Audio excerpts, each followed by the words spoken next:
बातें बताना चाहता हूं। मोरक्को बहुत छोटा सा देश है, लेकिन जब ब्राजील को हराया तो शायद ब्राजील ने कभी सपने में भी नहीं सोचा होगा कि मोरक्को से हम हार जाएंगे। मेसी की अर्जेंटीना को जब सऊदी अरब ने हराया तो अर्जेंटीना ने कभी सोचा भी नहीं होगा कि सऊदी अरेबिया हमें इस तरह से हरा सकता है करके। लेकिन ये दोनों टीम्स, चाहे वो मोरक्को हो या सऊदी अरेबिया, जब मैदान में उतरे होंगे, उन्होंने पिछले 5 सालों से लगातार मेहनत कर रहे हैं ये सोचकर कि हम उतरेंगे तो हम जीतेंगे करके।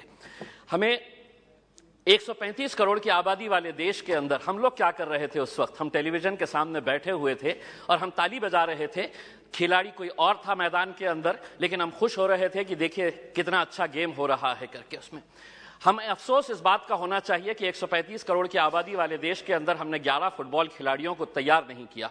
उस दिन सारे देश ने इस बात का चिंतन किया और हमने भी सोचा, यकीनन आपने भी सोचा होगा कि कहीं ना कहीं कुछ हमारी खेल नीतियों के अंदर कुछ बदलाव लाने की जरूरत है, वरना 135 करोड़ देश की आबादी अगर हम एक टीम तैयार नहीं कर रहे हैं तो कुछ ना कुछ कहीं ना कहीं गलत हो रहा है। इस बात का एहसास हुआ है और शायद वही एहसास को लेकर आज हम सभी लोग यहां पर इकट्ठा हुए हैं।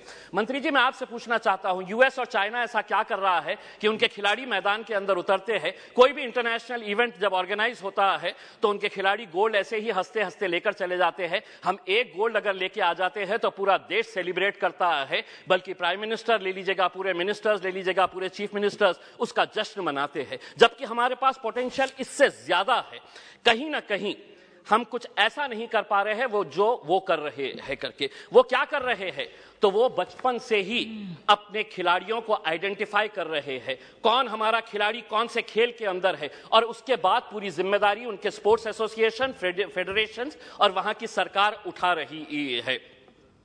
हमें मंत्री जी हमारे शॉर्ट टर्म गोल्स और हमारे लॉन्ग टर्म टारगेट्स क्या होने चाहिए, इसको आइडेंटिफाई करने की जरूरत है। मंत्री जी, मैं आपसे अनुरोध करना चाहूंगा, एक सर्वे करवाइएगा पूरे देश के अंदर कि कितने ऐसे स्कूल्स हैं कि जहां पर स्पोर्ट्स टीचर्स मौजूद है।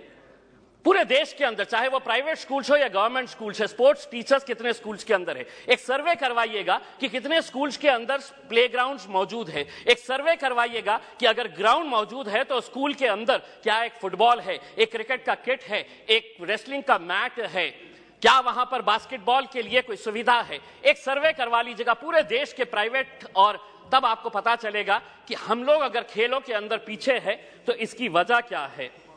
अध्यक्ष महोदय, मैं आपसे के जरिए मंत्री जी से यह अनुरोध करना चाहूंगा, 75 साल देश के आजादी के हो गए हैं, हम वैसे भी करोड़ों रुपया ऐसे वैसे कामों के ऊपर खर्च कर रहे हैं। मंत्री जी ये जिम्मा उठाइएगा कि 75 साल देश की आजादी के मौके के ऊपर हम हर स्कूल को एक स्पोर्ट्स किट प्रोवाइड करेंगे, जिसके अंदर एक फुटबॉल रहेगा, एक रेसलिंग का मैट रहेगा, एक बैडमिंटन के लिए, वॉलीबॉल के लिए जो नेट लगता है वो रहेगा। अध्यक्ष महोदय, एक मिनट, मैं सिर्फ सुझाव दे रहा हूं, और उसके ऊपर लिखिएगा कि अगर खेलेगा इंडिया तो जीतेगा इंडिया। उसके ऊपर आपकी तस्वीर लगाइए, आदरणीय पंत प्रधान जी की तस्वीर लगाइए, और एक 75 साल का तोहफा बोल के देश के तमाम स्कूल्स को आप ये दीजिएगा। हर राज्य के अंदर 4 कम से कम स्पोर्ट्स यूनिवर्सिटीज होनी चाहिए। मेरे शहर के अंदर थी, पूना वालों ने उठाकर उसे पूना लेकर चले गए।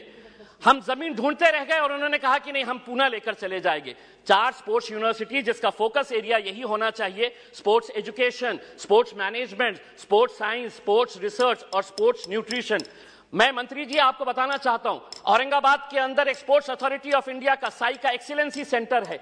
आज तक करोड़ों रुपया आपने खर्च किए हैं उसके ऊपर, लेकिन कोई भी एक इंटरनेशनल लेवल का वहां पे इवेंट ऑर्गेनाइज नहीं किया गया है। आप खेलो इंडिया के जरिए आप अंडर 17 के टैलेंट को आप आइडेंटिफाई करते हैं, हम उसका स्वागत करते हैं। उसी तर्ज के ऊपर अगर स्कूल गेम्स फेडरेशन, अध्यक्ष सिर्फ एक minute, school games federation of India को यह जिम्मेदारी देते हैं कि आप अंडर 14 के जितने भी टैलेंट है उसको आइडेंटिफाई करिएगा। दूसरा, सबसे जाते जाते सिर्फ ये कहना चाहूंगा, भारतीय जनता पार्टी के एक एमपी है बृजभूषण सिंह जी, वो खुद एक पहलवान है। अगर वो रेसलिंग फेडरेशन ऑफ इंडिया के प्रेसिडेंट है तो हम उसका स्वागत करते हैं, लेकिन जिसने कभी जिंदगी में कोई एक गोल नहीं किया वो फुटबॉल एसोसिएशन का प्रेसिडेंट, जिसने कभी क्रिकेट बैट नहीं पकड़ा वो क्रिकेट एसोसिएशन का प्रेसिडेंट हो गया है। इसीलिए हम आपसे अनुरोध करेंगे, एक नियम बनाइए, राजनेताओं को खेलों से दूर रखिएगा, तब जाकर हमारे खिलाड़ी दुनिया के ऊपर राज करेंगे। बहुत बहुत धन्यवाद। श्री एस.टी. हासन जी।